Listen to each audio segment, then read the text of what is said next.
It was August 9th, 1969, a hot summer morning. The sunrise would cast a light on one of the darkest chapters in Los Angeles history. I don't think that any of us who were there, we were the first television crew on the scene. We had no idea what we were walking into. That morning, Al Wyman was an ambitious 29-year-old reporter for ABC 7 Eyewitness News. We got a call from the assignment desk telling us to go to a house in Beverly Hills at 10050 Cielo Drive. The 40 years have not fogged his memory one bit. As we sit in our studio, he paints a vivid picture with his words. This was a driveway that led to a dead end, and the dead end was that address we were sent to, and there was a gate that was closed. There was a chain link fence, and you could see all the way through the chain link fence, and there was an automobile inside with the body of Stephen Parent. On the scene, he walks me through it like we were sent back in time. They went in this way on this side and cut the phone lines so no one could call out. And Rona Barrett showed up, and I wondered what was she doing there, because she did a gossip segment on Eyewitness News at the time. Miss Rona, what are you doing here? And she said, don't you know who lives here? This is Roman Polanski's house. And then it was just like a collective shock. We knew we were in a story that was a lot bigger than we thought. Wyman recalls standing at that gate all day. The details began trickling out. 5 dead, including Sharon Tate, pregnant wife of Roman Polanski. Even more shocking, how they were killed, brutally shot or stabbed. 169 stab wounds between the 5. The killers used Tate's blood to write "pig" on the front door, a macabre message that shocked and confused the city. And it wasn't over. The next night in Silver Lake, Rosemary and Lino LaBianca, random, horribly unlucky victims, killed almost the same brutal way. Death to pigs written in their blood on the wall, helter-skelter on the refrigerator. And then when all the words came out, or news came out about what was inside, how they were killed, there was an element of fear, yes. Eyewitness News Inland Empire Bureau Chief Bob Banfield recalls how the city was petrified and thirsty for information as he canvassed the LaBianca neighborhood, talking to neighbors the day after the murders. People were, back then, were willing to talk because they were wondering, you know, give me some information. What's going on here? There was a lot of fear in L.A. The sale of guard dogs and guns rose dramatically overnight, and the use of security services dramatically. And particularly in the movie colony, they were just terrified. Vincent Bugliosi was the deputy DA, the man who eventually sent the murderers to prison. But in the weeks immediately after the crimes, there were no suspects. Evidence was hard to come by. Today, you'll find it locked away in a storage closet in the DA's office. 37 boxes in all, now infamous, even iconic items that came to symbolize the brutality. The long-barrel .22 revolver used in the Polanski house. The rope tied around Sharon Tate and Jay Sebring, still stained with their blood. The rope had been thrown over the rafter, and then each end of the rope was kind of looped around the victim's neck. The fork used on Lino LaBianca, and Rosemary LaBianca's wallet, stolen by the killers, her driver's license still inside. California driver's license. 1969. And the bloody clothes worn by the murderers from the Polanski scene. Clothing was actually found near the scene of the Tate murders by a film crew. I believe it was a Channel 7 film crew. That film crew was Al Wyman. It was 4 months after the murders. What we did, we came here and actually stood right here in this spot and said, okay, if we had just killed these people, we are covered with blood, where would we go and where would we throw the clothes? Wyman and his crew got into the news vehicle and started driving down Benedict Canyon, estimating the murderers' escape. Let's time how long it takes me to undress and redress. And I put the stopwatch on and ran it for 6 minutes and 20 seconds. And at that time, when it hit 6:20, I said, okay, where are we? We stopped and got out and looked over, and I said, my God, those have to be the clothes. That day, 40 years ago, Wyman files this report. 6 minutes and 20 seconds of moderate driving up Benedict Canyon led us to this spot.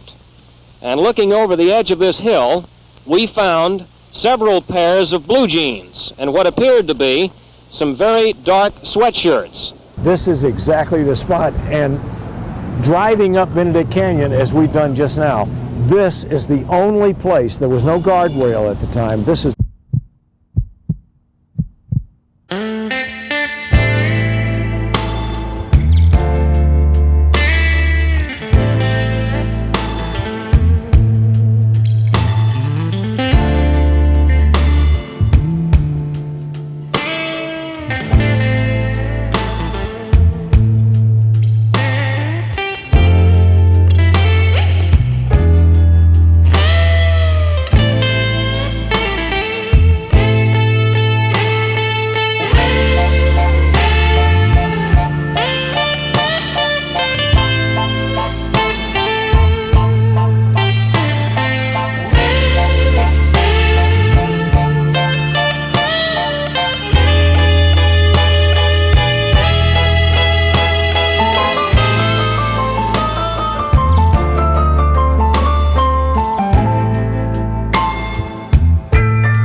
All right, Graveyard Shift family. We are here. We are here in sunny California. And I believe somewhere over here is where Miss Sharon Tate is buried. Now, preparing for this session, like I just reading up on the case, man. I mean, this was way before I was born. Some of y'all, a lot of y'all might remember when this happened. But I just didn't realize how gruesome. Like, oh my gosh. And like, I've always heard the name Roman Polanski.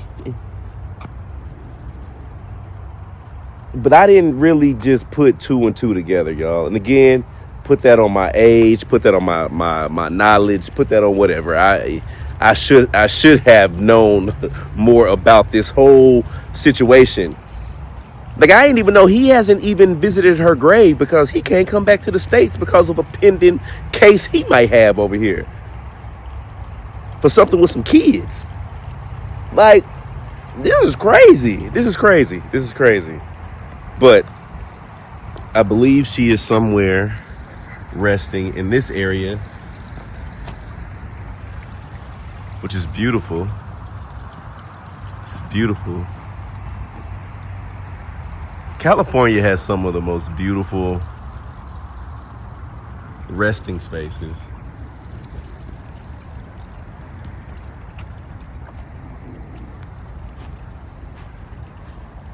It's peaceful over here.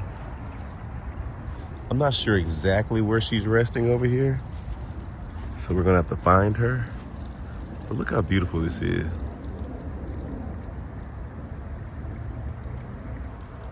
It has running water. It just feels real peaceful. Let me see who's over here inside of this space. But golly, man, if you haven't like read the full story about Miss Sharon Tate, man, listen, it's sad. It is sad. Like, to be honest, I don't even know. I don't even want to bring it up to her for real, for real. Oh, this is interesting. This is interesting.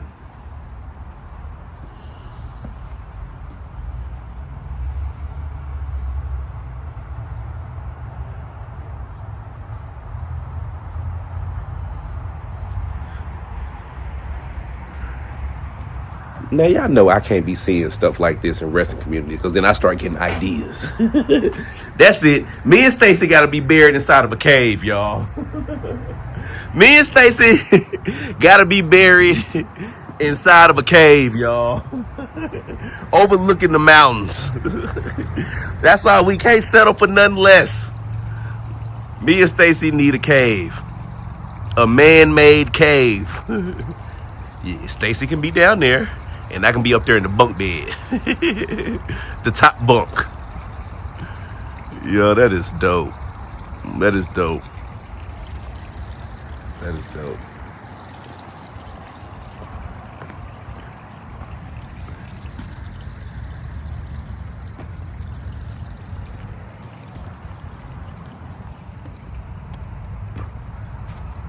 What's going on to those that are resting? What's up, John? What up, Mary Jane? Stephen?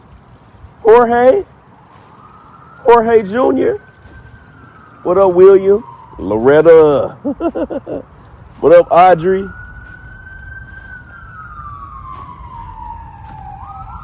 What up, James Patrick? That boy Edwin and Stella. Yo, let me move that, because what does that look like? That's horrible. Excuse me. That's the handle of the gimbal. Look at Edwin and Stella.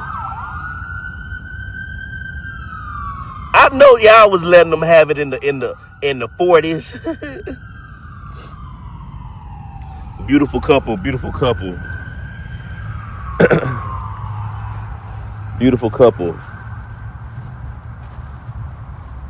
What's up, Yong Wan Fong? I hope you chilling and resting well. All right, y'all, let's see if we can find Miss Sharon's resting space. Okay. So this is where I had to go look at a couple of videos on YouTube. It's beautiful. To see if I could properly place where Miss Sharon Tate is resting. It's like a park, y'all. But literally right over here,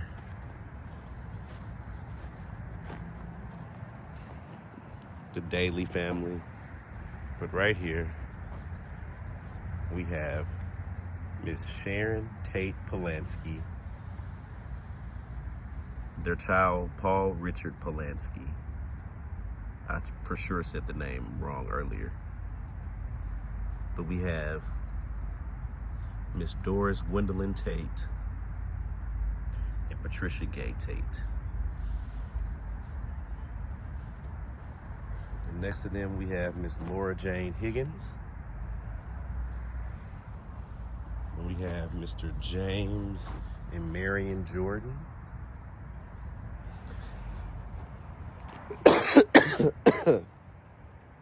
Blessings to all those who are resting here. My name is Dalen. I come in peace, love, and respect. I would love to speak to Mrs. Sharon, but I'm also speaking to everyone here in the immediate area. I come in peace, love, and understanding. And yeah, I'm gonna set up and I would love to speak to you.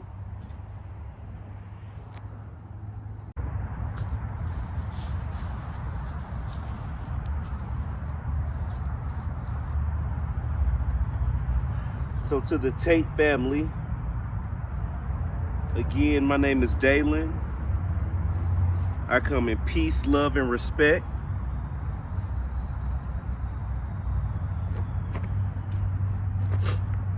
And I'm here today to just have a conversation with you, Miss Sharon. We can talk about whatever it is you would like to talk about. I know what most people probably come here and try to, come here for. Man, I'm not gonna lie, that was my intentions too at first.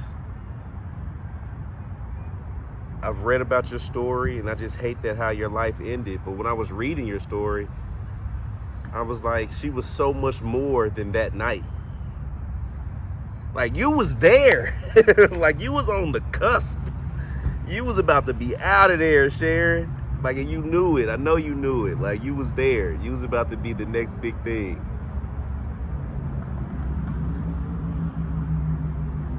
I don't know. I would love to talk to you about that.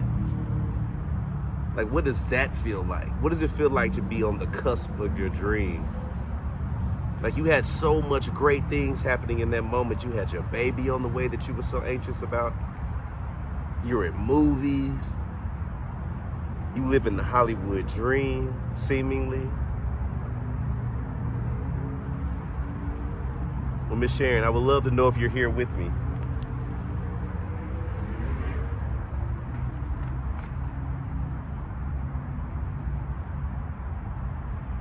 May I please speak to Miss Sharon Tate? You're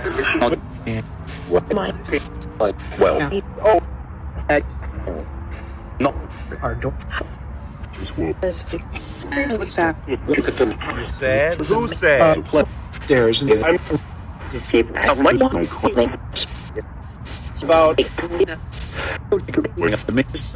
Okay. Well, it sounds like a lot of people are trying to talk at one time. I know that this can be a totally different experience, but I would love to speak to just one person, please. I would love to speak to Miss Sharon Tate Polanski.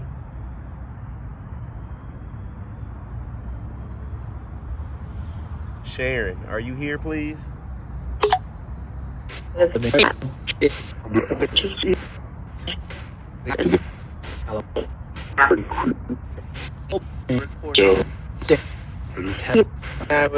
something about me recording.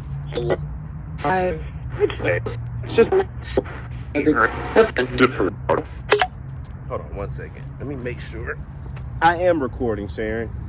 I have a lot of people that watch what I do, the content that I put out. And you know about TV and film. So this is essentially just like an interview.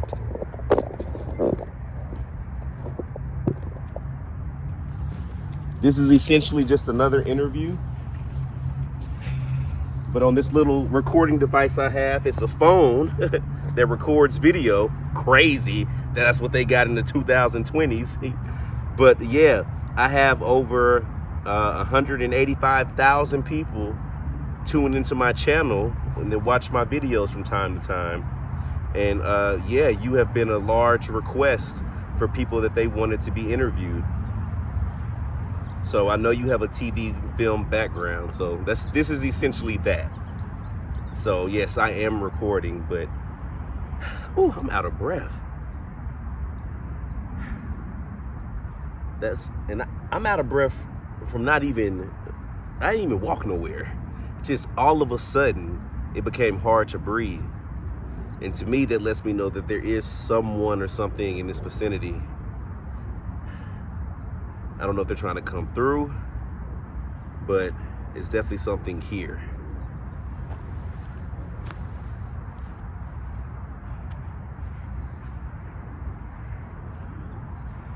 Sharon, are you here?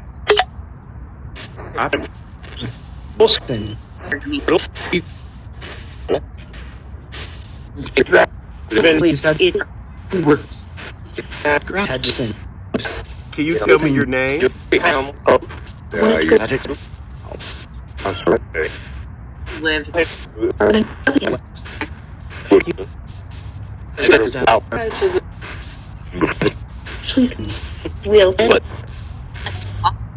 It just lets me know who I'm talking to if I can hear you say your name. You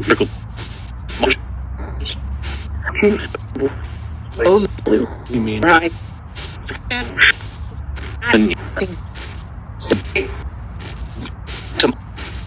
It sounded like I heard Sharon Tate, but I could have made that up. Well, move it away.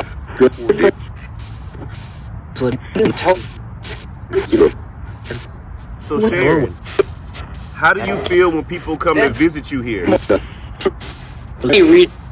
I said thank you to all of my fans.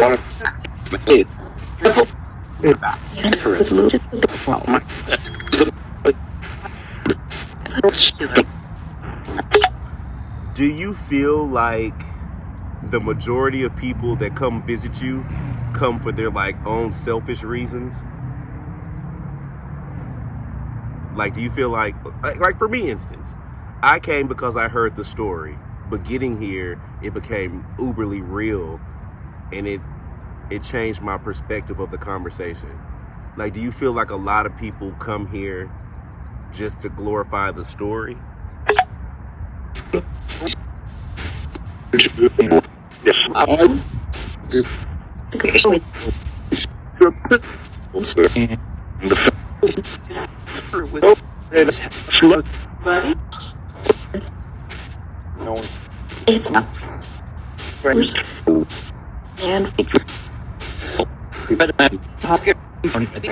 Incredibly popular. Yeah. So how does it feel being remembered 50, 60 years later?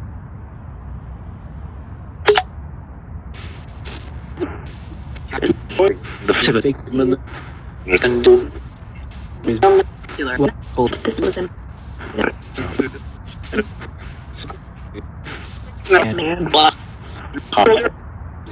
said that man robbed y'all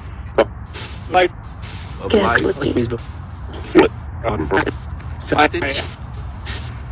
Yeah, he did. Listen, Sharon, I wasn't gonna go there, but if you wanna go in there, I'm with it.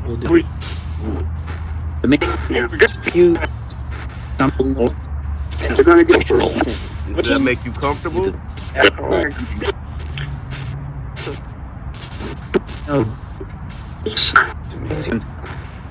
Okay. So you feel like Charles Manson and his people are responsible for cutting your life short?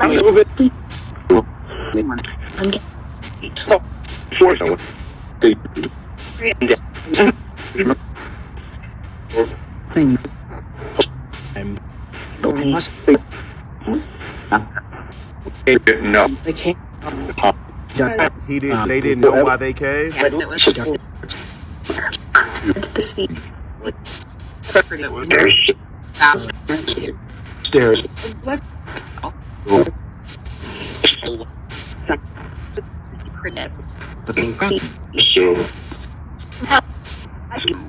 Do you feel like they were just under the trance of Charles?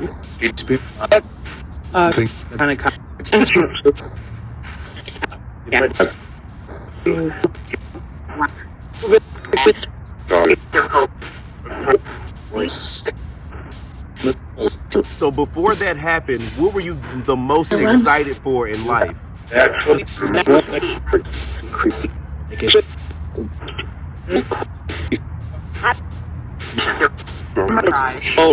You said you're gonna cry?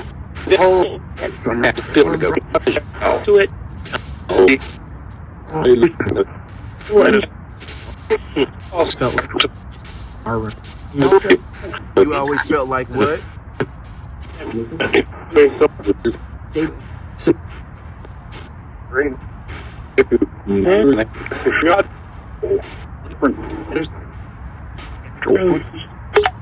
Sharon, it seemed like you were just living the dream during that time. How was life for you leading up to that night?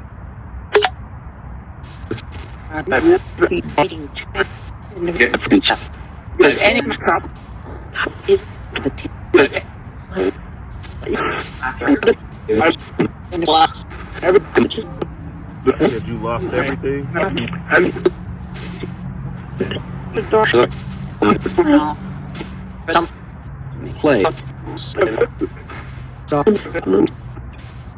Do you have any regrets?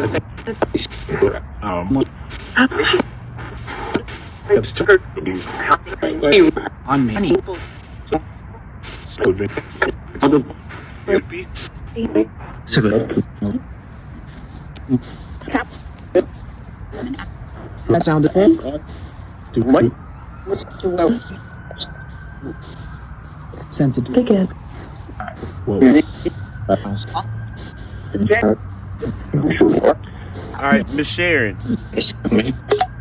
So I'm gonna do something where I like to just leave the recorder running for a few minutes and just allow you to speak uninterrupted and feel safe to say whatever it is you want to say.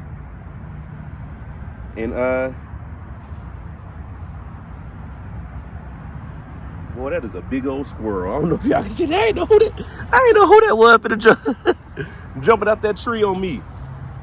But Miss Sharon, I'm gonna let you speak, and then I'll be back to ask you some more questions. But I would just like to see what that conversation is like when I walk away.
This is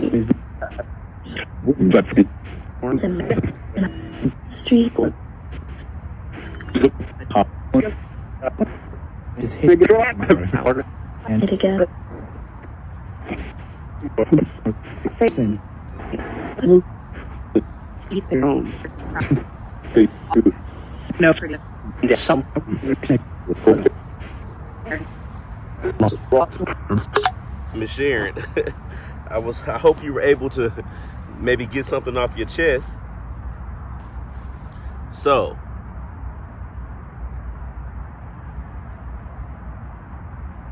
your son, Paul Richard, they ended up naming him after you both had passed away. How do you feel about his name being Paul? Is that a name you would have chosen?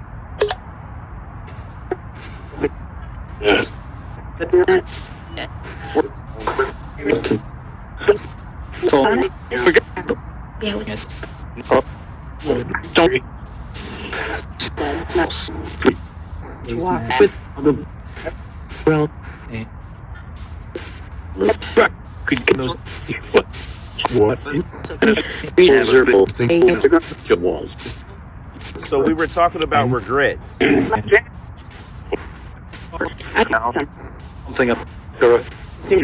What is your largest regret? A lot.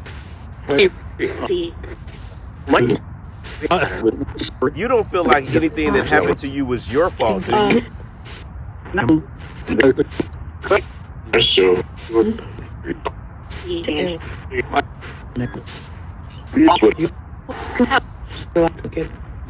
Yes, it really helps. Did you have any strange feelings that night?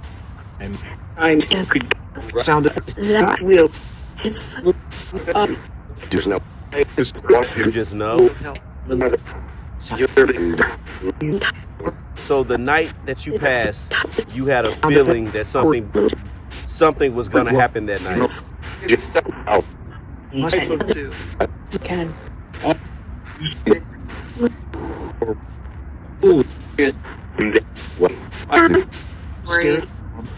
You were worried? Kept looking around?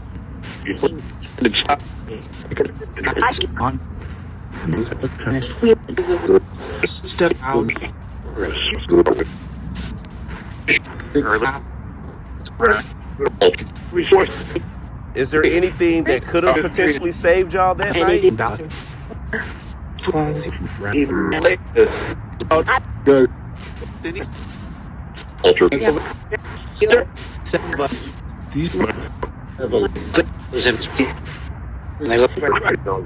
Did that say Polinsky? Wow.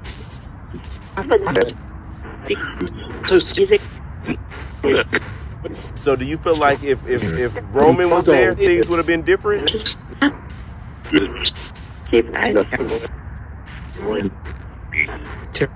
That just loaded wheels.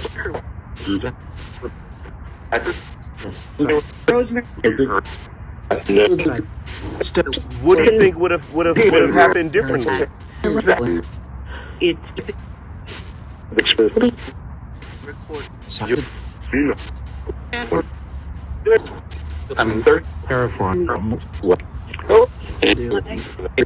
You said you'll be living? Wow. You think you have that much faith in your husband that you think he would have changed the whole outcome of the situation? She said, wouldn't you?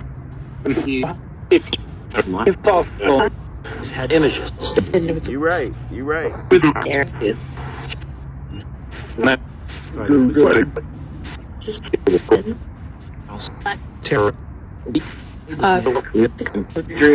Do you remember the last thoughts going through your mind? Do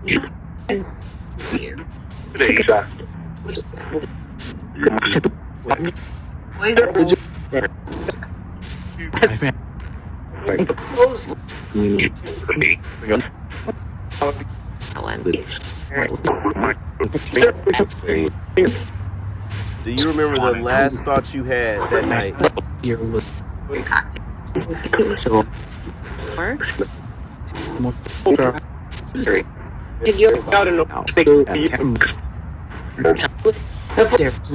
Everyone says your only concern that night was for your baby.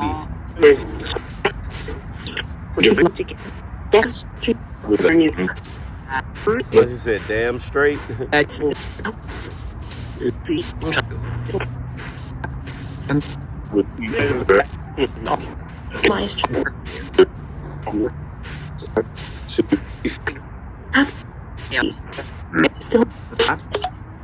Hold on, y'all. I gotta keep getting up and checking the camera.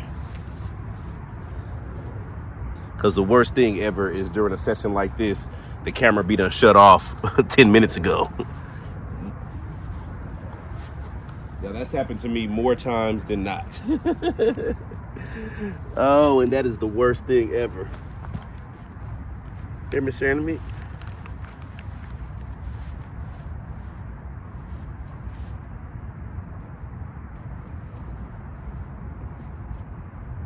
Here you go. Leave you a gift.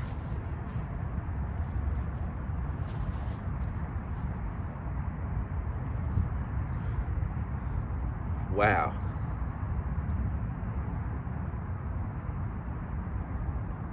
Okay, let me see. I honestly didn't feel like she would want to. I'm saying she like you're not right here. I really didn't think he was gonna want to go into that, and I had all the intentions in the world of not even addressing that.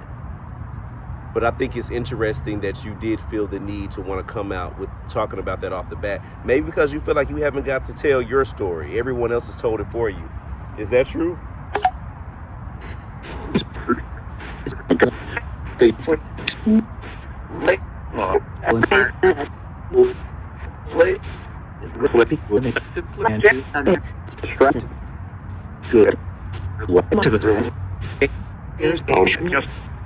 Do you believe everything happens for a reason? You said we were cut. You got it? And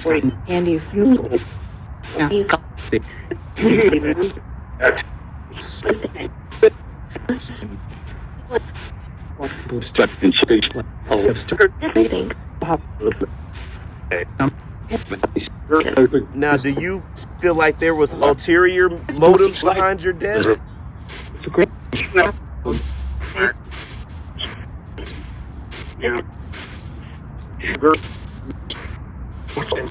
Everything.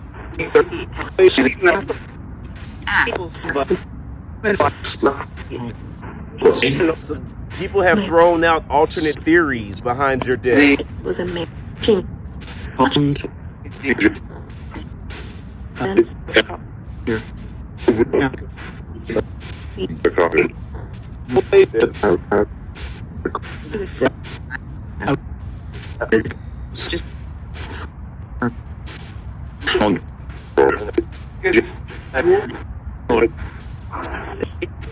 Do you believe it had everything to do with just Charles Manson?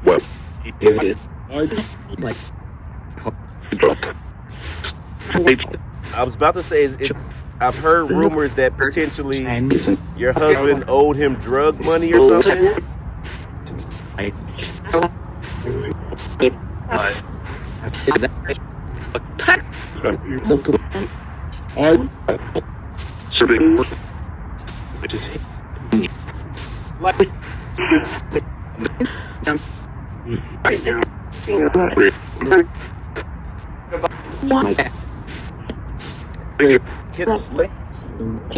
Okay, Sharon, can I ask you something?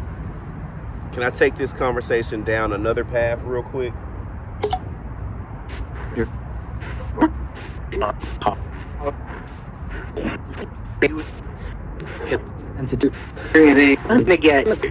Okay, so your husband Roman, they say, I believe to this day, has not ever come to visit your grave.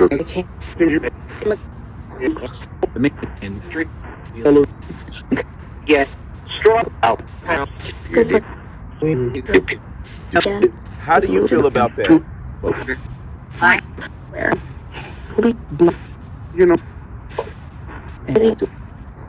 No.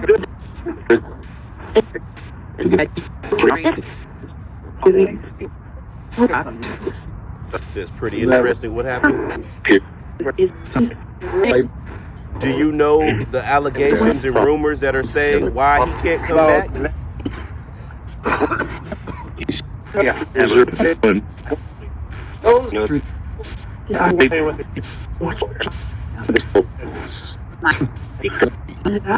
He ran. You said he ran? How do you feel about those allegations? Terrified. Terrified?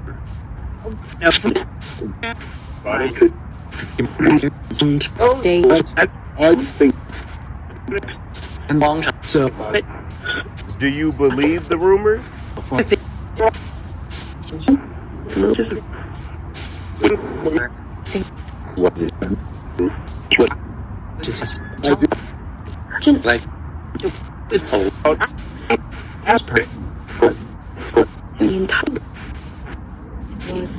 Do you feel like your husband Roman could be responsible for those things? Said he could.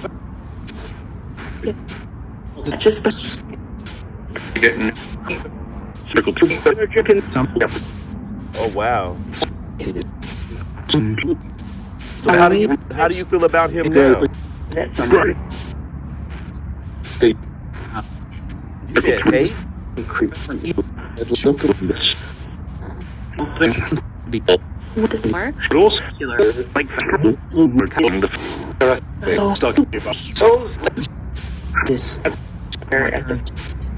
Why do you have so much hate for Roman?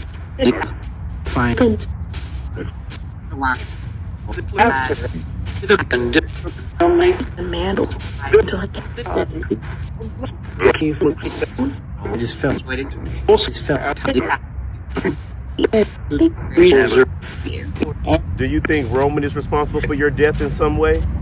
Did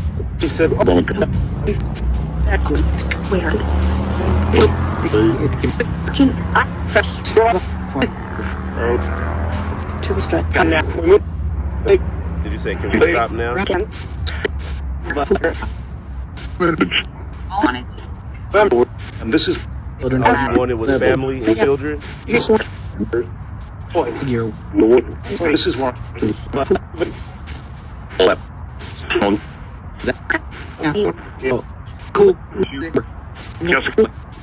Sharon, I don't mean to rile you up. I apologize if I brought back any bad emotions or feelings. Just weird. like my call. And this is what to do. I appreciate you taking the time to speak with me. These sounded well. Good. Is there anything else you would like to say to me?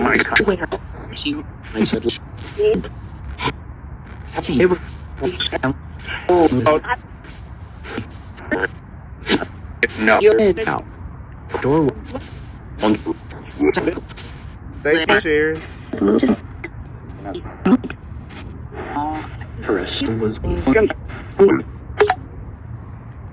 Wow.